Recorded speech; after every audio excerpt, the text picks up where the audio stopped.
ராஜாதி ராஜனிந்த ராஜா பூஜா தூக்காதே வேறு எங்கும் பூஜா ராஜா ராஜாதி ராஜனிந்த ராஜா. அண்ணே பாட்டை கொஞ்சம் திருப்பி போடுங்கண்ணே.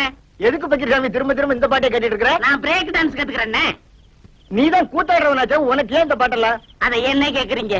உன் கடையில எச்சு கிளாஸ் இருந்தா கூட 4 காசு சம்பாதிச்சிருப்பேன். அந்த ஒண்ணும் தெரியாத பயில்கிட்ட வேலை சேர்ந்து என் வாழ்க்கையே வேஸ்டா போச்சு. ஒண்ணும் தெரியாத பயிலா? யார சொல்ற? அதான் அந்த கூத்துவாத்தியா இருக்கானே பாவாரசாமி, அந்த பயிலதான் சொல்றேன். ஏப்பா உன் குருவே அப்படி சொல்ற? அந்தால எனக்கு குரு. அவன் கூத்தெல்லாம் எவனே ரசிக்கிறான். இப்ப எல்லாம் காலம் மாறி வாயா சினிமாவில சேர்ந்தலாம் சொன்னேன். பூம்பு மாடு மாதிரி தலையாடிட்டு எங்கேயும் ஊரு சுத்த போயிட்டான். அந்த மரமண்டைக்கு எவ்வளவு சொன்னாலும் ஏற மாட்டேங்குது. நீங்க போடுங்க பாட்ட.